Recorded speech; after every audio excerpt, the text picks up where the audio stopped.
Hello and welcome to Startup Street. I'm Arjun Vaidya and these are the top headlines from the startup world. The Maharashtra Cabinet approves the aggregator caps policy 2025 in a bid to make app-based cab travel safer and more transparent. The policy puts a cap on surge pricing at 1.5 times of basic fare, seeks women-only ride-sharing and penalizes drivers if trips are cancelled. IPO-bound Urban Company winds down its Saudi Arabia step-down subsidiary Urban Company Arabia for Information Technology. This after losses widen and became financially unsustainable as per company's DRHP. ONDC postpones the implementation of network fee for sellers app yet again, sets 1st of July as the new date for implementation. The decision comes after the stakeholders' request for more time to adapt. Fintech firm Kaleidofin bags $5.3 million from the IDH FarmFit Fund. This fund raise brings the total funding in the company's current round to $19 million. This capital is set to scale its lending portfolio, expand credit scoring and technology stack. Hospitality firm Oyo delays its IPO plan for the third time amidst opposition from SoftBank and market uncertainty. As per Bloomberg, it is now mulling to make its debut in March 2026. Zomato pulls the plug on Quick and Every Day due to tepid demand. The company CEO, Deepinder Goyal, says the call was taken as it did not see the path to profitability in these entities without compromising on customer experience. Chemists Association flags concern over sales of medicines by quick commerce platforms. The body seeks government intervention as it states sale of medicines by these platforms is illegal, violative of Drugs and Cosmetics Act.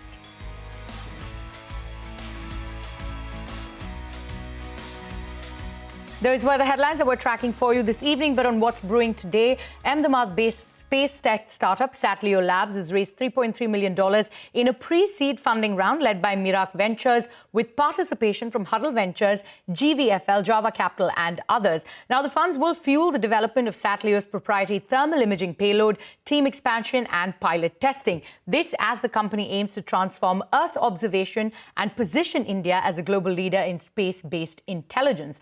Joining me now to elaborate on their growth plans is Urmil Bakai, the co-founder of Satleo Labs. Urmil, thank you so much for taking time out and being here with us on Startup Street. You know, before we get into the nitty-gritties of the fundraise, if you could sort of tell us what makes Satleo Labs' thermal imaging technology unique compared to existing Earth observation solutions, and if you could sort of, explain that to us in layman's terms, and how soon will you be able to make this commercial and launch it in the markets? Sure. Thank you. Thank you for having me. I am Urmil Bakai, co-founder at Satleo Labs. See, look, our Mother Earth has a fever, right? And that fever is global warming.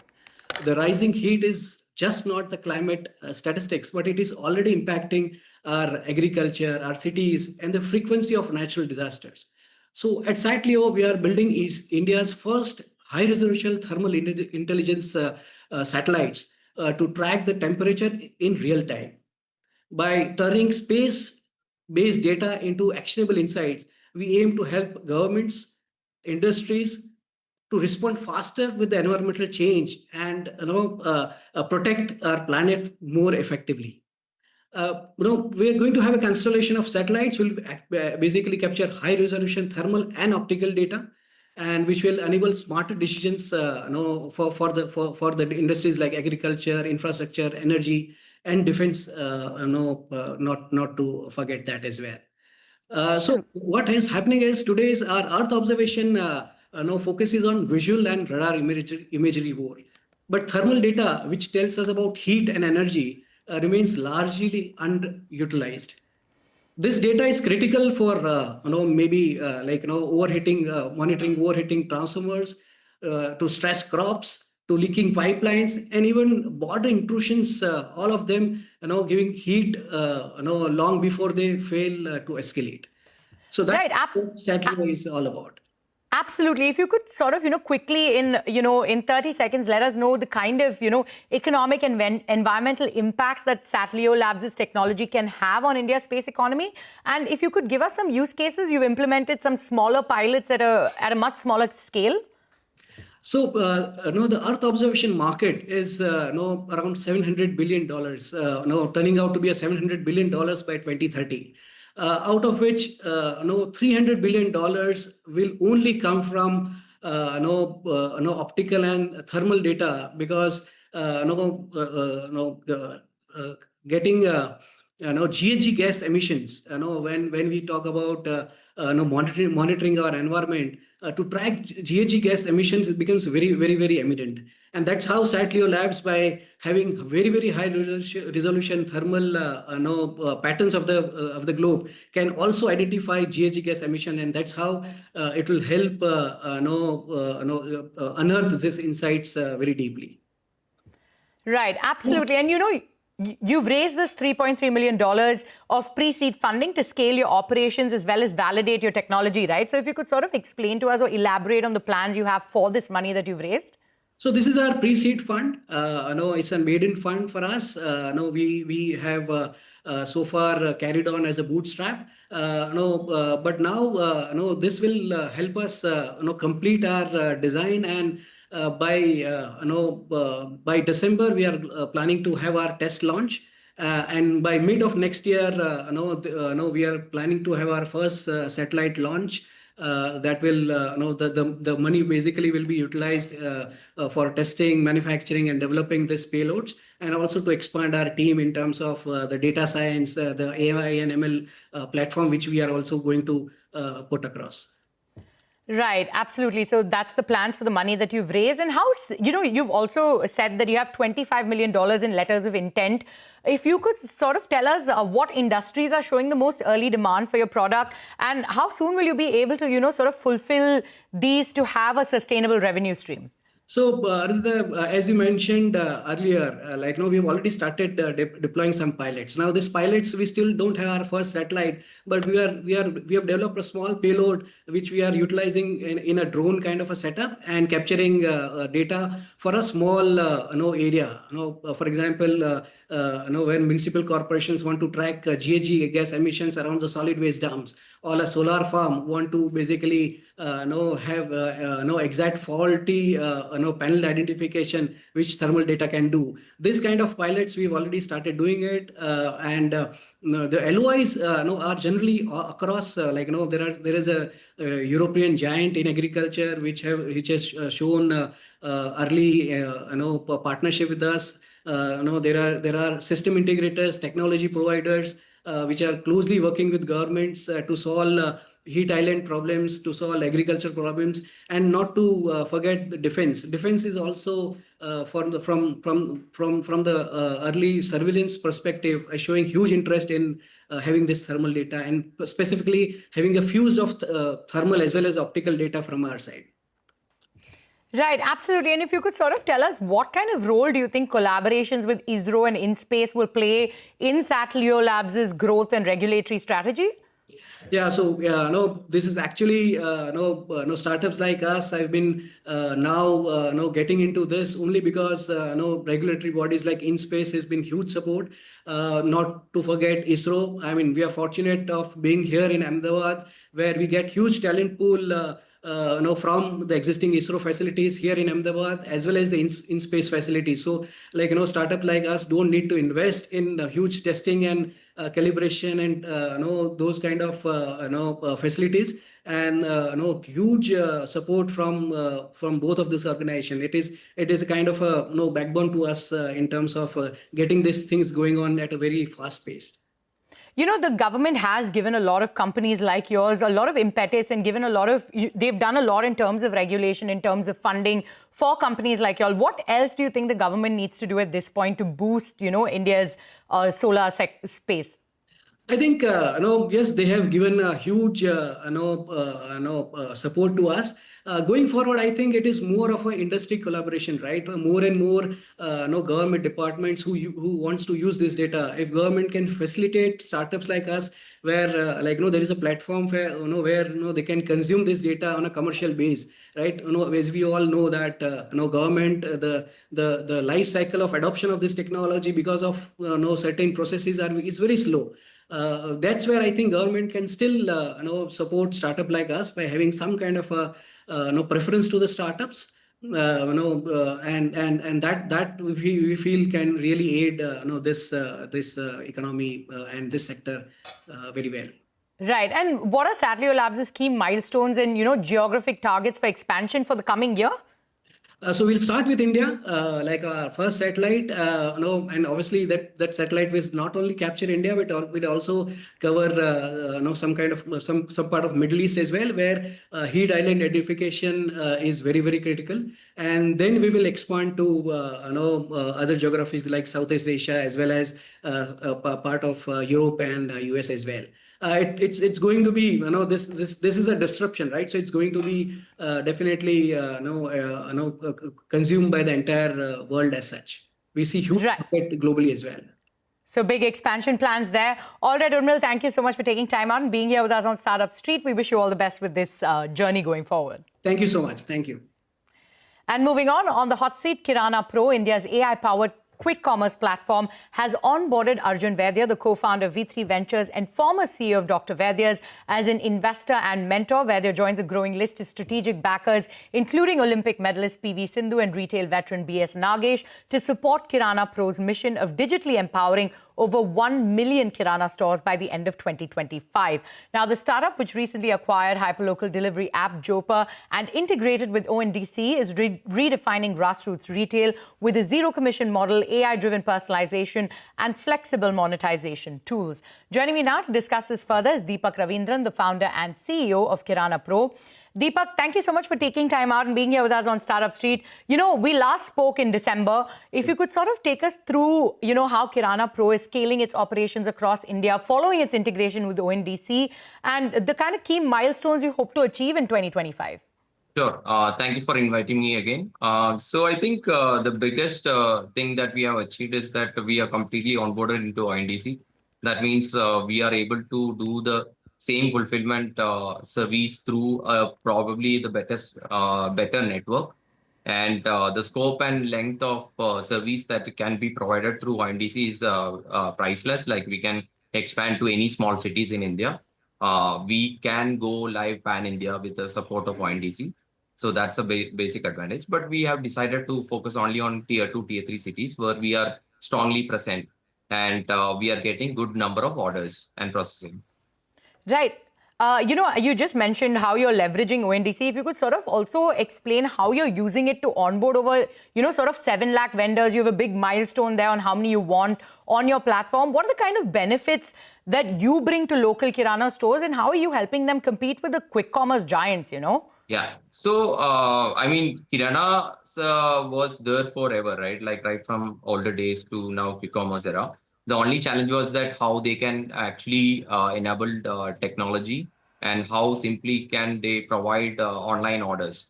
So the advantage of ONDC as well as the advantage of quick commerce has given us the right timing for a service like Kiranapro to exist.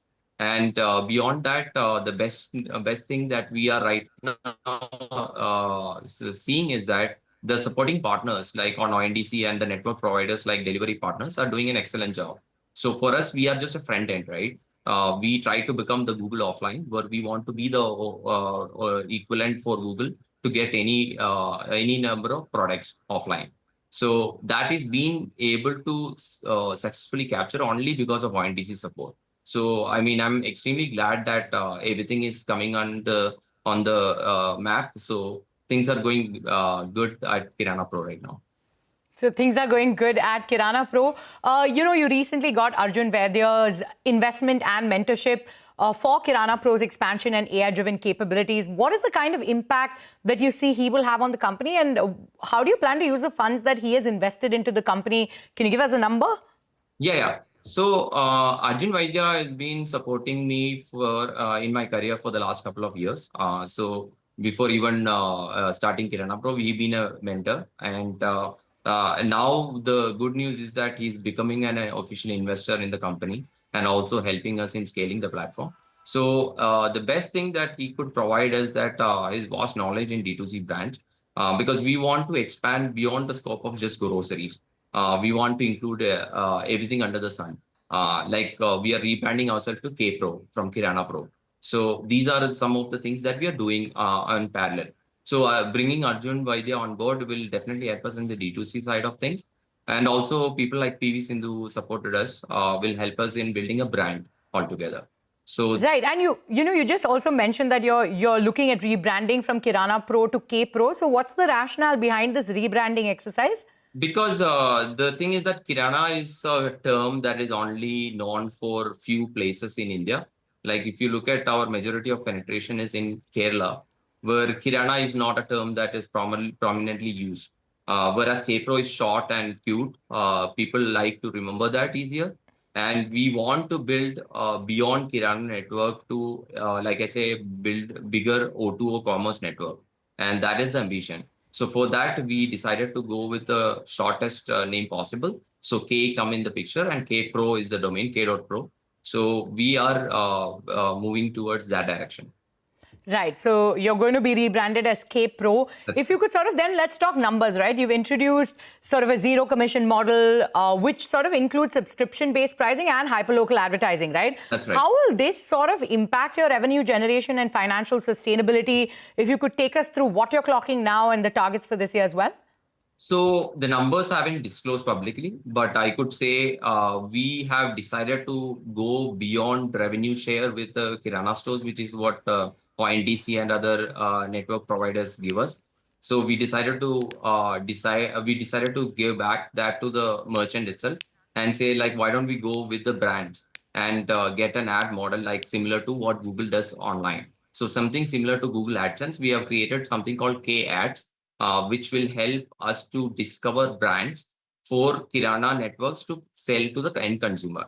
So let's say somebody is searching for butter, we can actually recommend Amul or some other brand, and these brands can provide us the revenue source rather than going and piggybacking the Kiranas who are like getting 1% or 2% max to max commission. Right.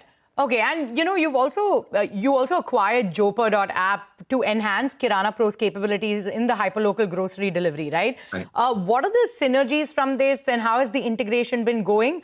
Are you looking for more such acquisition? What's the inorganic growth plan for Kiranapro? So the reason why we decided to acquire Jopper was that Jopper has built a POS technology which is already accessible to over 30,000 Kirana stores. What we have done is that after integrating Kiranapro into the POS terminals that we have, we are going beyond ONDC network. Like we are interoperable. Like we can work with ONDC as well as without ONDC. So we are working with, for instance, sound boxes, like the Paytms of the world, and we are working with other network providers. So this all will help us to become Kiranapro an omnipresent app, something similar to what Alexa is or what Siri is to the world. So something like an AI assistant. That's what we envision Kiranapro to be. Right. So looking at an AI assistant, and you're looking for any more acquisitions like this? Not really. We have decided to build everything in-house. The reason why we decided to acquire Jopur was that one, the founder was extremely brilliant. He himself is a Kirana store owner and he has a wide network in his kitty. And secondly, the fact that we are, we found the fact that, we can acquire that 30,000 Kirana stores, which he already have the software on, which we can piggyback for orders. So these are the reasons. All right. So no more acquisitions in the pipeline there. All right, Deepak, thank you so much for taking time out and being here with us on Startup Street. Thank you. On that note, it is time for us to head into a short break. But coming up on the other side, Nomad Pizza has established 65 outlets across India and is nearing the 100 crore mark in revenue. A special conversation with Amit Ajwani, the founder and CEO of Nomad Pizza, on its way forward. Stay tuned for that.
Welcome back. You're still with us on Startup Street. From just 6 outlets to 65 and nearing the 100 crore mark, Nomad Pizza's journey under Cure Foods has been nothing short of explosive. As the premium pizza brand expands beyond metros into smaller towns, founder Amit Ajwani speaks to my colleague Aishwarya Anand about scaling through strategic offline bets, high street presence, and why customers are paying nearly double for quality. Take a look.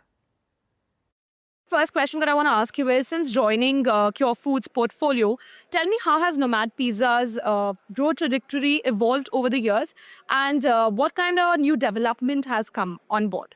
See, it couldn't have been a better partnership is what I would start with, because they don't come just with funding. They come with a lot of strategic inputs.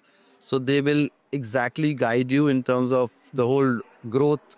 So when we started our partnership, we were like 6 to 8 outlets. Today we are 65 outlets, 4 brands, but within one kitchen. We try to maximize our employees, our space management, and all those inputs, they come from Cure Foods. Yeah. So because they've been in the business for the longest time, they know what not to do. So it's like an everyday call with them, and really helps us to grow. Yeah. So I think so. It's with them coming on board, the growth has been phenomenal. Yeah. On that note, I also want to understand from you that Cure Foods is looking at hitting the 1,000 crore revenue mark, right? What percentage of it will come from Nomad Pizza, and how close are you to hitting the 100 crore annualized sales revenue? So we're very close to hitting that 100 crore number. Like we're almost there. And I think so from the portfolio point of view, I think we contribute anywhere between 10 to 12% of the total portfolio to them, which started as a much smaller portfolio. With all the support from them, I think it's become almost 10%, 10 to 12%. Okay. And how many stores are you present in? I mean, you've expanded to offline as well, right? So how many such offline stores do you have? And are there plans on expanding that? And what made you want to shift from online to offline? What was the idea behind that? So we believe that pizza is, when you eat straight from the oven, is you get the best experience, and also it gives you a presence. Like, a dark kitchen or a cloud kitchen will not become a brand unless it comes on the front. Yeah. So we strategically take places which are very prominent on a high street, like on a Linking Road in Bandra, like on a GK in Delhi, or an Indiranagar in Bangalore. So it just creates that curiosity. There's a new brand which has come, which is just not a cloud kitchen. Yeah. So that was one of the strategic moves. Now, moving to smaller towns where real estate is smaller, we take a hybrid where we have a sit down and a delivery both, because from the economics point of view, it really works out beautifully. So I think so going forward, any small town we move, we will have a sit down plus a delivery. Yeah. Okay. So how many sit-downs do you have currently? In total, we have 12 of them now. 12 of them. And by the end of this year, are you planning to open some more? This expansion is every month. It's like there's a lot of pressure. There's IPOs on the line for Cure Food. We need to expand. So, of course, there'll be many more which will be, we will be opening this year. Yeah. I will not be able to comment on the number, but definitely a lot. Okay.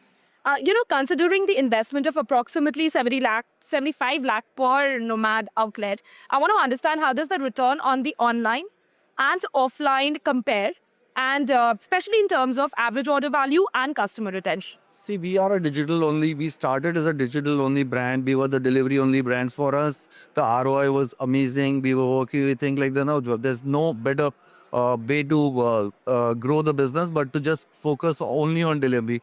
But the moment we pivoted to offline business, I think overall the online business has grown because the brand came in front. So for instance, Bombay used to contribute really small. Now it's become the largest contributor, right? So it is all because we're sitting at Linking Road. So we don't look at this investment as from the ROI point of view. It will be looked at from a marketing point of view. So if I want to understand from you, help me understand the number of SKUs that you currently have on the platform. I think you have 11 different kind of pizzas that you are currently, right? Of that, I want to understand that as a consumer, if I'm carting on your platform, what would my average order value look like? And where are most of the consumers coming from? Do you see a lot of traction now coming from the Bharat market as well? How do you see that demography play out for you? So we were very scared to enter B towns, but now we basically available in most of the B towns, and the response has been amazing. So if I look at the numbers of Indore, if I look at the numbers of Dehradun or any of the smaller markets, people have a lot of money. Yeah, if you give them a great product, average AOV is like order value is 1,300 rupees versus what the competition is selling is for 700 rupees. There's a huge difference. Yeah, but people are paying the premium purely because of the quality. Yeah. All right, Avid, thank you so much for speaking to us. It's been lovely interacting with you. It is Friday, and before we hit the weekend, let's take a quick stock of all the startup deals that happened over this week. This week saw a total of 18 deals worth $87 million. First up, beauty tech player Cult added $20 million to their cart. Healthcare platform Hexa Health bagged $12 million from 314 Capital, Chirate Ventures, Enziup Ventures, and others. Solar financing platform Metafin raised $10 million in Series A from Prime Venture Partners, Varanium Capital, Vertex, and others. That's not all. Cybersecurity firm QNew Labs filled their pockets with $7.06 million from Singularity AMC, Speciale Invest, Tenacity Ventures, and others. B2B platform Sedna also bagged $5.3 million from Anicut Capital. According to Venture Intelligence, this year saw a total of 306 deals worth $2.5 billion.